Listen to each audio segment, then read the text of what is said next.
Many people know the path, but very few walk it. Lot of information, chatbots, Grok 3, DeepSeek, ChatGPT. How many people are able to find their peace of mind and able to sleep with absolute sukoon, and they know their purpose here on planet Earth, and they are very honestly and holistically working on their mission.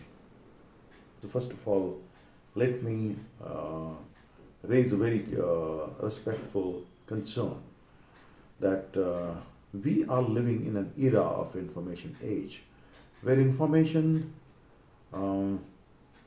is all over. There is no dearth, there is no scarcity of information. But then a very natural question should come and must be coming to most of our minds, that despite of being immersed into information, be it any kind of information, why there is hardly any transformation when it comes to psychological transformation, right? That information, if just taken or imbibed in pursuit to show that you know more than the other people, and it's just impression management kind of a pursuit, maybe with due respect to the team leaders and more to the public speakers, the so-called motivational speakers or trainers, because they need something wherein they can show to the world that a kind of holier than thou kind of approach, and it breeds a lot of egoism. And when you look into their life, you will see that there is a lot of difference between what they preach and what they practice. कथनी और करनी में काफ़ी फ़र्क होता है, इसीलिए शायद वो खुद की ज़िंदगी में कोई फ़र्क नहीं ला पाते हैं. The transformation, forget about bringing in or enabling in others, because people don't care how much you know unless they know how much you care for them, and that true care comes, compassion comes towards all at all times when you truly realize who you are. Are you just flesh and bones, this biological identity, this social identity? For example, when someone calls you by name, that is the most sweetest sound, I believe, a very euphonic sound. Yeah, your name, you're so identified with that name.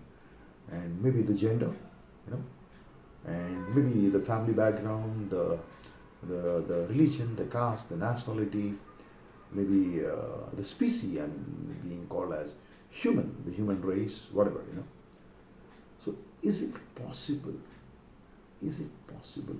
to first of all observe that where you are caught in, where you are so much identified, who is speaking you in and as, like in movies it says, in and as, who you are, what kind of identity, personality, or an image you are, who is responding or rather reacting to anything which is happening around, or you are in conversation with someone. That's the deepest question. Well, so to forgive is to set a prisoner free and discover that the prisoner was you. Smedes. Ladies and gentlemen, boys and girls, first of all, thank you very much for encouraging me on my different missions. For instance, the book reading series, it's the 124th book in our book reading series. Well, this is a very profound and practical quote. I reiterate, to forgive is to set a prisoner free and discover that the prisoner was you. We. This is the book, Spiritual Intelligence. Spiritual Intelligence. Here it says, Spiritual Intelligence, Significance, Applications, Measurement and Development Techniques. So IQ, that's Intellectual Intelligence, is serial processing, that's left brain. EQ, that's Emotional Intelligence, is parallel processing, that's your right brain. And SQ is Spiritual Intelligence, synchronous processing, that's your whole brain. This is by Professor Dr. J. Paul Dudeja. So first of all, let me tell you that this book is really, really wonderful. But if you are in a pursuit, that this is one more thing which we're going to act as a piece of information, then please don't go for this book or any kind of information which is related with the spirituality or spiritual intelligence, right? When it comes to any other thing, then yes, definitely you should go for it. You should not leave any stone unturned.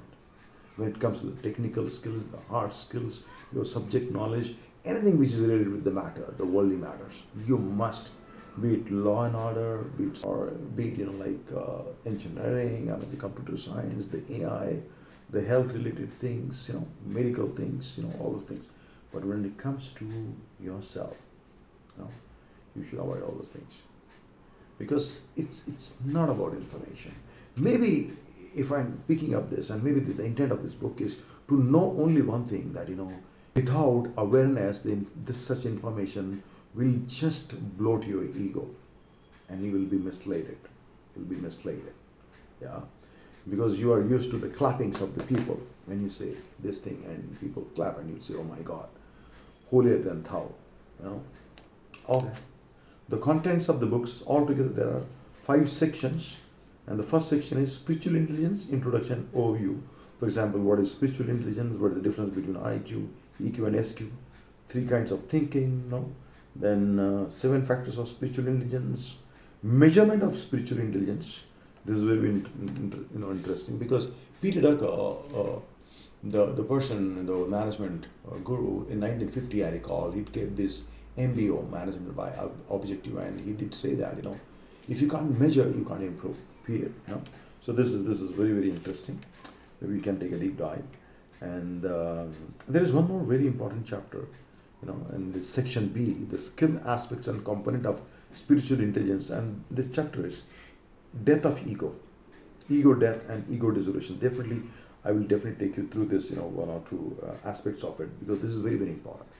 Because unless and until you don't die to yourself, your egoic identity, you can't glimpse the light of spirituality. And spirituality is one of the most, I think, the top most misunderstood concept or construct. Okay. Third section is measurement techniques of spiritual intelligence. Section 4 is application and benefits of spiritual intelligence. Section 5 is development techniques of spiritual intelligence development. So ego death and ego dissolution, I recall this construct. Fana. What do you mean by an ego? What constitutes an ego? All those upbringing, you being a social being, you being that biological being, all those things comes into picture. What constructs, what strengthens you as an egoic identity, and what your family and yourself and the society expects from you. So maybe psychologically or socially, people talk about personality development, but when it comes to spirituality, it is not personality development, but dissolving each and every personality, the mask. And once you are able to do that, you become like colorless water. Then actually you can take up any color, and you can give justice to that. And then you again come back. You don't stay there. You don't get stagnated over there. You don't get stuck over there. You come back and try to keep on pressing the refresh button, because spirituality is being here and now. It's so refreshing. It is the freshness. It is the most pristine thing. That's what. So this is a wonderful book. So the seeing, rather, not the seer, the seeing is not this identity. This is independent of this identity. And is it possible to discard, decline, to defy all kinds of images? Is it possible? Do you also, as an image, let go all those images as in various possible identities? No? And the person you're looking at, or maybe anything you're looking at, can you just discard the history, the archive, the images, and just in this moment, as freshness, are we able to observe that and see what happens? Is the seer you as an image, that identity is different from what you are seeing. I mean, the projection of yours on that person is it different? Is it different? It's my experience. When you are talking from knowledge point of view, a certain identity, you're trying to prove your point, you're defending yourself. You're defending, you're doubting, there is duality. So there is no convergence of energy 100%. There is depletion of energy. But when you are just observing, you in a sense, you're not there, but just this observation is there, observing is there, and there is no difference between what is being observed and you being an observer as an image, and the observed as an image. When you realize that, when you are there 100%, then see what happens. There is a spark. There is a spark. There is some radical change.